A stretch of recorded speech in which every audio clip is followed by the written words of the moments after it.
I'm so honored to say that I was asked by a MSW, for those of you who don't know, it's Masters of Social Work, beautiful sister, to be a guest lecturer and talk about trauma-informed care, shame sensitivity, to get this master's level social work students. This is one of the bigger things that I've ever done, and I'm so grateful. If you are one of her students, stay tuned. If you're not, I wish you were, because she's incredible, and I'm so happy, and it went really, really well. Thank you for having me. Yeah, absolutely. Like, anytime. What an honor. What an honor. I'm so grateful. I feel like I've wanted this to come true for a really long time, and we made it happen. So I need to breathe. Curves, are the curves popping? That's very important for me. Rochelle Charles here, sessional instructor, and I have a lovely guest that is going to introduce herself. But we just want to have a conversation about how and what we can do better when we're working with this trauma-informed framework that we are learning about in the field. And so my dear friend is joined me so very willingly today to be able to have this conversation. And so I'm not even gonna try to introduce her. She's going to introduce herself. Some of you may have recognized her from social media. If you are not following her, please follow her, because I just get so much life from the insights and expertise that she shares with the world. So I will turn it over to you. Thank you. Hi everybody, I am Sogan. I am a mental health professional and a trauma-informed influencer. That is how I introduce myself. And I am currently pursuing a certification in Canadian counseling. I have a master's in counseling. I think that's where we connect. We bounce off ideas. I have a bachelor's of arts from U of A, and I'm still obviously very much repping the set. Yes. And I have 2 religious order doctorates in theology and religious studies and philosophy. And I'm just grateful to be here. Thank you for inviting me. There was no way I would have said no to this. I feel like you already knew when you said that. I'm so honored. I just want to dive into the article and really talking a little bit about things that stood out for you, things that you appreciated, things that you didn't like. Just, I guess, tell me a little bit about. Want me to start? Yeah, tell me a little bit about how you felt. Not ruining your couch. Tell me a little bit about it. Okay, what was news to me first and foremost is that in the article it says, we argue for the first time the concept of shame sensitivity and principles for shame sensitive practice. This is news to me because first of all, I didn't know that the concept of shame sensitivity is an actual thing. Like I didn't know it's like a coined thing. It's something that I've worked within my coaching and counseling realm. Oh, by the way, I do coaching and counseling. As a business owner, I've done more coaching, but prior to launching my own business, I also did a lot of counseling. But even prior to that, which might be news to you, is I worked alongside a lot of social workers. So I feel like seasoned. Yes. I feel like I'm seasoned in this game. But all of this practice, and I still didn't know that there's a concept of shame sensitivity. So if I, being the nerd that I am, don't know about this, I think the world doesn't. So I think it's great. You should pat yourself on the back for choosing this article. Yeah. So you should pat yourself on the back. Thank you. Thank you very much. And you should pat yourself on the back for being in a course that's actually going to help you. Yes. So pat yourself on the back. So yeah, I agree that it's essential for trauma-informed approaches. Like I said, it's something I've been using before even knowing that it was a thing. And I just wanted to say, like, especially because I'm on social media so much, I feel like there is like pressure for people to experience their shame in a specific way or to overcome shame in a specific way. So even though the conversation, it appears that we are more open-minded to have this conversation, especially on social media, I feel like there's still shame about how people experience shame. Shame around how people learn to work with shame and individuals as well, right? And I think because there's so many different advances job as practitioners, clinicians, Yeah. coaches, is to really, really ensure that we are discerning the right kinds of interventions Yes. from the information that we do learn. Yes. Because the information can come from AI, it can come from social media, and I think we need to be responsible Yes.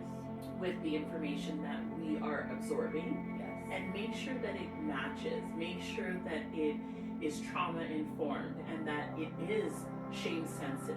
Yes. And there is no shame from where you get the information from, Yes. but it's how you use that information that I think is really important. I agree. I have been really interested in neuroaesthetics and neuroscience right now, and really bridging those disciplines with the work of counseling, social work, any kind of social service. I feel like it's really important to know what's going on in your brain. And so, did you know? Tell me. Per the work of Dr. Tracy Marks, who is a beautiful black woman on YouTube with lots of free content on this, and I think everybody should check her out.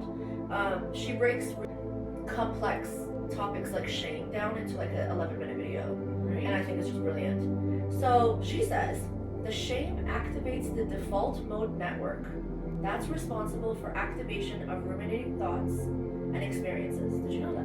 I did not know that. I didn't either. So the default mode network is when you're not busy, where your brain goes. So when you're not really focused on something, where does your brain go? How do you talk to yourself? That is your default mode network.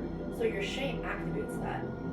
And it keeps you stuck in that loop, leading to negative self-talk, spikes in stress hormones like cortisol levels, and shutting down the prefrontal cortex that's responsible for your judgment and decision making. And that is why when you're in this loop of shame, it's hard to like engage in positive self-talk and like look for help and like access resources because you're just in that loop. So for example, when one experiences failure, the brain can take one of two routes. It could go towards the emotional shutdown, or it could go towards the growth and insight, which is hopefully where this conversation is going to go. I see this especially with the emotional shutdown in the clients that I've worked with from religious and spiritual backgrounds. Does that science resonate with you at all? I really love that you brought that up because when we talk a little bit about this shame sensitivity culture, so to speak, that we're trying to cultivate, it's also related to polyvagal theory, which is what our students are learning, which is super exciting. Look at that. And when we think about the things that trigger us to come out of this place of feeling safe, which is related to polyvagal theory, it then keeps us trapped in some space. And so how do you work with that? How do you maneuver it? What do you do as a clinician to be able to kind of like manage some of those things that do come up? Totally. And so the path that gets activated between the emotional shutdown path and the growth and insight path, it depends on whether or not that shame is activated. So I think that's brilliant. And I've seen this loop and activation, particularly when I've worked with folks that grew up in collectivist communities, in which the opinions of others, the opinions of the community, reputation of family, keeping of the honor is significant. Yeah, that resonates? Yeah, you know how I feel about collectivism. Yep. And I think especially for Black people and individuals from Caribbean cultures and African cultures, I think it's really important because it's the sense that I don't belong to myself, I belong to someone else. And there is no autonomy on how we actually work through that because I had to like really confront that for myself and make sure that there wasn't any funky countertransference that was going on in counseling sessions when clients presented with this collectivist type of culture that really held them back. And so I really appreciate you bringing that up because it is so tied to making sure that we are dialed into what's happening here before we can help others. Absolutely. So, Absolutely. I want to talk about the difference between guilt and shame. Because I noticed that in the article it didn't differentiate, and I myself have always used those terms. Like you're feeling guilty and shame, like interchangeably, but it's from a neuroscience perspective, it's not the same. Tell me So when about you're it. feeling guilty, it's I handled that badly. Right. When you're feeling shame, is there's something wrong with me. Right. That's right. a very different, internalized judgment leads to avoidance, procrastination, perfectionism, and quitting. Right. And I think this is why, in my experience, I've seen a lot of, particularly elder daughters of immigrant households, experience, struggles with their self-care, procrastination on their goals, avoid seeking support because they've been programmed for that independence. Right. And if things don't work out, there must be something wrong with them. Yeah. Which then it's weird because, like you said, it's like in the same breath, it's my identity is not really mine because it's a collectivist identity. But then when something bad's happening, it's my fault. Right. So it's like a cognitive dissonance Yes. of like you're simultaneously yours and then you're not. I hope that makes sense. Yes, absolutely. Yeah. And it speaks to some of the learnings that we've had around PTSD and how it's formed and the criteria that we're looking at in terms of like understanding the diagnosis of PTSD. Yeah. Because if we're kind of kept in that cycle, it's hard for us to be able to kind of understand how to move, especially in terms of the language that we use. Right. Because that shame sensitivity talks around the belief that I am a bad person Yes. or I can do no good Yes. is really rooted in some of those perceptions that people have about themselves, Yes. which contributes to the diagnosis of PTSD. I agree. Okay. So shame keeps folks stuck and they won't ask for help because it makes them feel inadequate or weak because of that hyper independence. And so again, it's that like I'm aware that I don't have all the tools. I'm aware that I don't have all the tools, but I also am aware that I don't want anyone to know that I don't have all the tools. Yeah. So it's like a loop, which then again activates that Yes. default mode network. And also in my experience, like people either don't know that these services even exist. So I feel like as a society need to do a better job of like talking about services that exist. And also people don't know that they're worthy of accessing that. Like again, people think I'm not a perfect victim, therefore I like, you know what I mean? Like they have to show up a specific way or they have to look a specific way. In like my coaching clients, I have some clients that will join the call from their bed because they know that they don't have to feel insecure about that. Or I have some clients that have literally told me like, I usually blur the background when I talk to people on Zoom, but I don't need to do that with you because I know you don't care. I have clients that will sit on the floor and declutter when we're having a session. Like they know they can show up however they want, whether it's in their car because they don't feel safe at home, or whether they're at home and they don't have shame around cleanliness, which is another thing with shame. That is something that I've really worked with my clients on, is that like you can show up exactly as you are and you're worthy. Yes. But the average person doesn't feel that way Yeah. when accessing support. Yeah. And so I totally agree with that. Yeah, no, I mean, those are really great points. And I think, especially when I had worked at the PCN, it was really interesting to actually see that come full circle when you talk about like people blurring their backgrounds or feeling safe to do that, because we went from this model of people coming and visiting a clinic to then online because of the pandemic. Yes. And so it was really interesting to actually get a more fulsome picture about the person's functioning Right. in their environment, Right. and how you speak to them about what is happening in their environment Yes.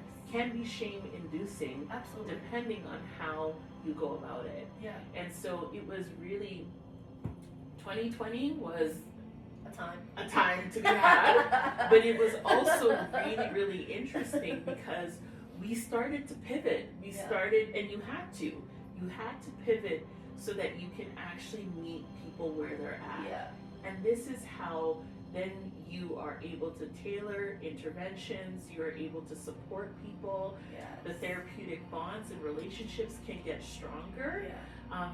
once you have that level of trust Yeah. and understanding in the person. So Yeah. yeah. I'm glad you said that because it actually prompted me to tell you about a critique that I had with the article. Please tell me about A the critique.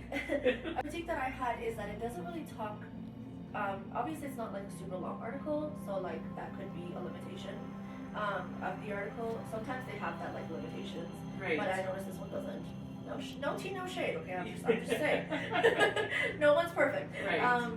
But for me, I think one of the limitations is that it wasn't really talking about how people experience shame, like service providers experience shame, because it's not so much about just the people who are coming to access, Yes. but also about yourself. Yeah. So when you said like we need to be cognizant of how we as providers show up, it's body language. Right. So if someone's talking to you and you're like sitting cross-legged or cross-armed, that's a defensive body language. Right. Or if your tone is harsh, or you're using words that are harsh, like, or you're like, when they're telling you their story, you're breathing like, like, that's gonna make someone feel uncomfortable. Right. I think that as service providers, we also need to do a lot of internal work to make sure that we're not showing up in a way that comes across as like that person is a burden to the system.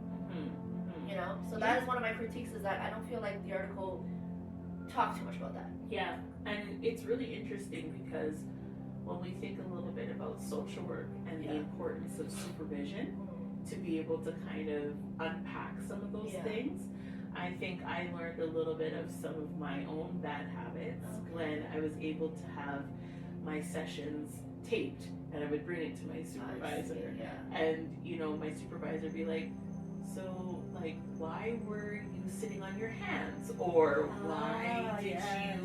why were your shoulders right up to your ears? Yes. Like, there are things that you can't see for yourself. Yes. People are your mirrors, but you can't expect your client to be that accurate mirror for yourself. It's true. So supervision is also a really great tool.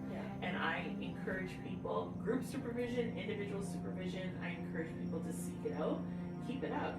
Like, I finished my supervised hours well over 6 years ago now, and I still have my clinical supervisor on speed dial. Like, I love that. we still talk. That's important. But Yeah, that twice a month. says, sorry to interrupt you. No. Neurodivergent.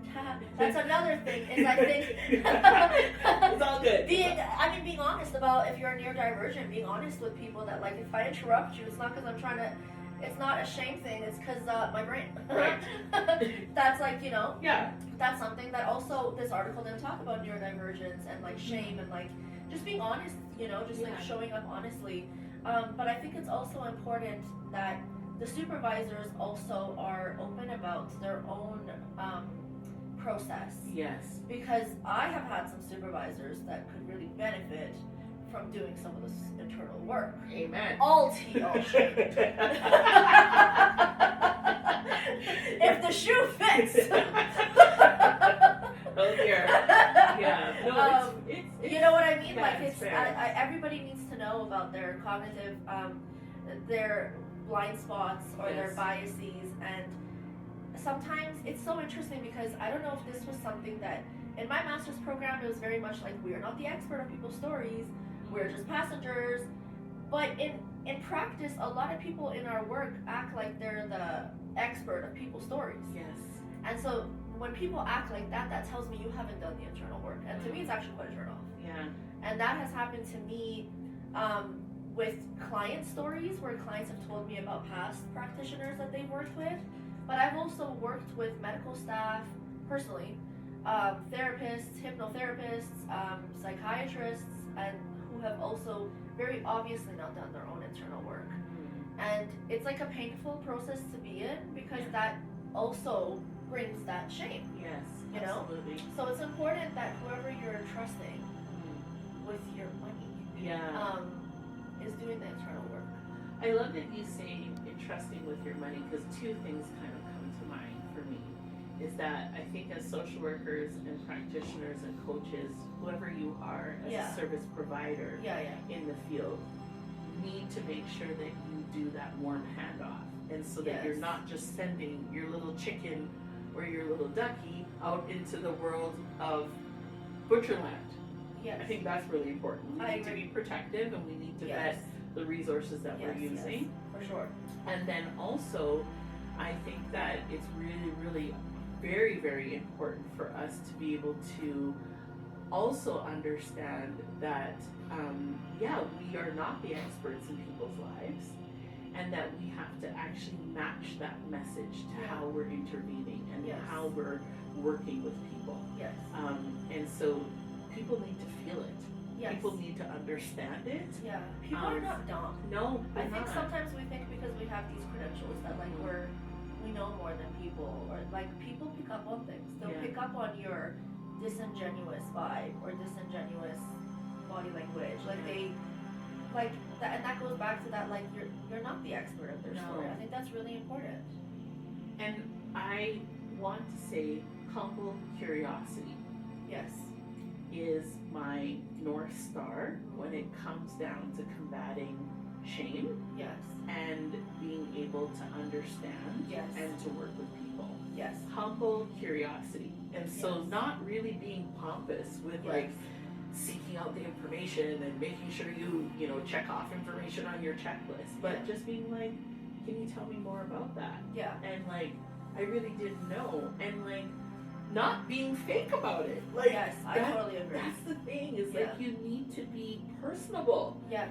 And I think humble curiosity will start to steer you in the right Yes. direction Yes. in strengthening what you need to, Yes, I in agree. that relationship with the service user. I really like that you said that, because another critique that I have of the article All right. is that it says healthy shame can lead to modesty, humility, gratitude, respect for self and others.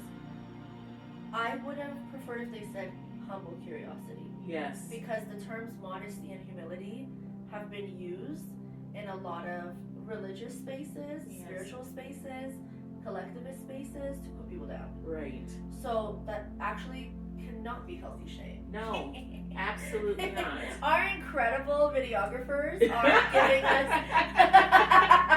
Understands where you're Yeah. coming from, understands, and not acting like, you know, an expert in whatever background Yeah. that you're coming from, but at least has that openness Yes. and this base knowledge that you can build off Yes. and still create a space where you're not shaming people, that Yes. they're going to be helped.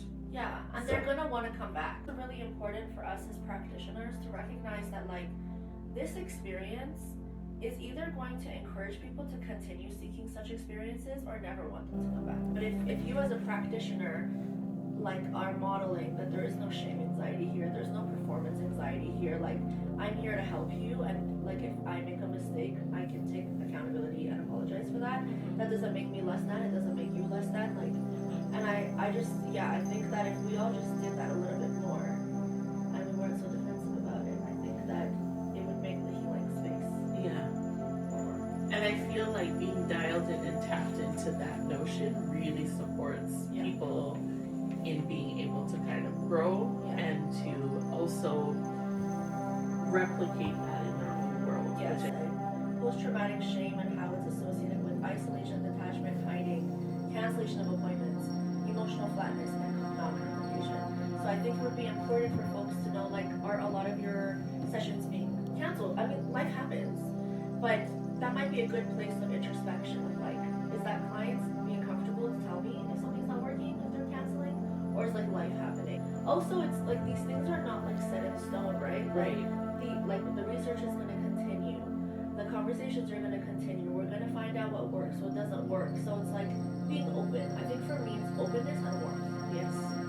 And I think it's really about modeling that behavior as well, Yes. right? Like, because when you're thinking a little bit about people being drawn to you or having that therapeutic relationship, I would love them to see that openness Yes. and learn from that, and Yes. then in turn being able to have that post-traumatic growth Yes. around being like, it's okay because my therapist apologized, or my Yes. therapist took responsibility, and I can be authentically myself, Yes. knowing that it's not perfect, Yes. it's not overly curated, Yes. and I could then move beyond whatever I might be Yeah. experiencing in the moment. Absolutely. We know that shame is a useful experience. Yes. So you might have a different skin color than me, but we still have blood running through our veins. And so shame can be something that you experience and that I experience as well. That melanin is popping though. Right, thank you. So how do you... So is that melanin over there? You know, there's a lot of people who talk a little bit about vulnerability, and sometimes it can, you know, kind of have a tale of its own. But I think in sharing some of these tips and experiences can help you learn on how you want to shape your practice to who you are as a person. Okay. All right. Do it. So somebody's coming with not just only collectivist type shame, but like this chronic shame that shapes who they are. When it shows up, how do you create a space for them to be able to speak about their experience? Got it. For me, it's important to challenge that voice. Where is it coming from? This usually gets really emotional because they're able to reflect on where it's coming from. It's typically a caregiver, a teacher, a bully. It's coming from somewhere. And it's really important to recognize where that's coming from. That already begins to create that collectivist mindset and shift from, oh, this is my story, to this is the story that's been given to me or narrated by others. So for me, it's really important to ask them that. I ask pretty much everybody that I work with that question. Whether it's in the counseling space in the past or in the coaching space presently, that is something I'll ask. And then we'll dive into it of like, what systemically is the foundation of people having that kind of a narrative? Where does that come from? What are the values that society upholds? How do people currently that said that to you, how are they living now? Is that the kind of life you want to live? If not, then can we separate their voice from your voice?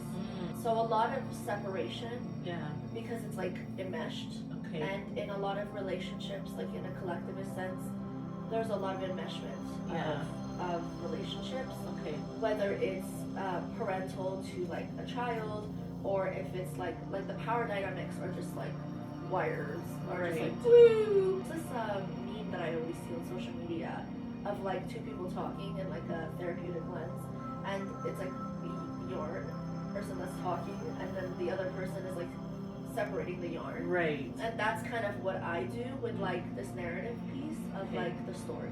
Right. And I hear a lot of notes of like encouraging people, Yes. empowering them, Absolutely, yeah. really getting them to open up and to tell their story, Yeah.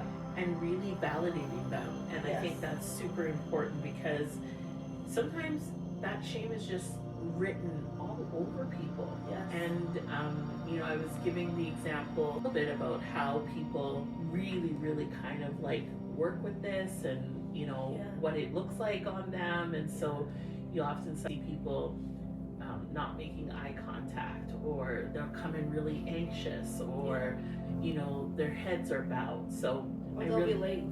Yeah. Right, because they want to cut their session short, so they Or don't have to work through they're it. so like the emotional flooding is so intense that it's running their time management, it's running their boundaries, and so just on that, can I just give a little piece of neuroscience? Please. Okay, so it's really important to have clients do affect labeling. So naming this emotion activates the prefrontal cortex, which we said is disrupted when shame is activated. So affect labeling, even being able to say like, I'm feeling shame right now, I'm feeling guilt right now, it helps dial down the amygdala, which is the alarm system of the brain. So even that, bringing them from like that emotional flooding to, can we just label what's happening here, that this narrative is not yours, and this narrative is one of a disappointment or whatever, that can already start to facilitate that safety with the client. And I didn't know that like it has, like I always do this with clients anyways, but I didn't know that it has such an impact on from a neuroscience perspective. So that is something I now have a term for. Good. So, I'm glad. I'm really happy. yeah. We learn something new every day. Yes. How do you notice and work with your own experiences of shame, so it doesn't quietly shape your responses? I really practice what I preach. Everything that I ask clients to do is something that I have tried or something that I've researched. It's important for me that I don't give anybody like cookie cutter, live, laugh, love, like blanket statements of like, you know, like toxic positivity is very important to me. So if I'm giving clients any kind of self-care tools to navigate the shame, or any kind of journaling prompts, is something I've done, something I've tried, something I've helped someone do. So that's really important, because everything that I tell clients to do is something that I have done or I do.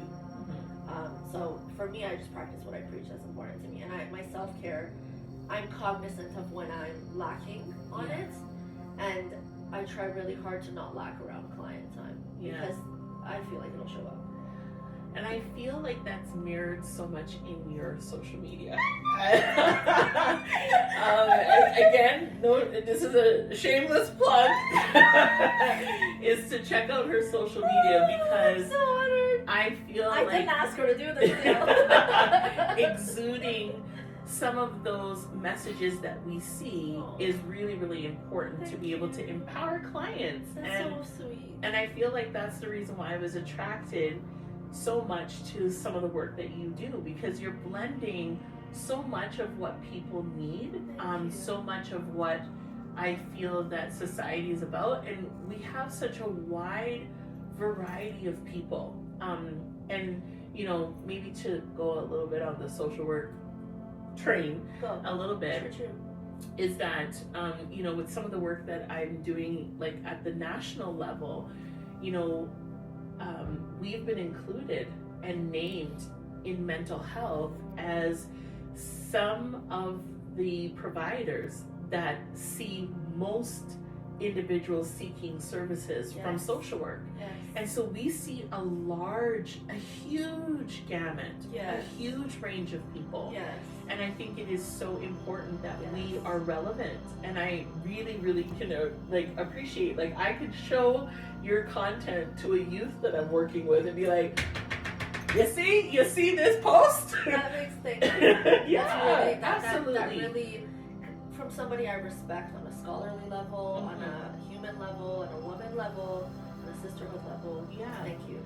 Yeah, because I think that also too, like, it starts to kind of splice and dispel some of this notion that, you know, you have to learn everything from a book. Because again, our job as social workers, as service providers, as clinicians, any coaches, kind of practitioner, really.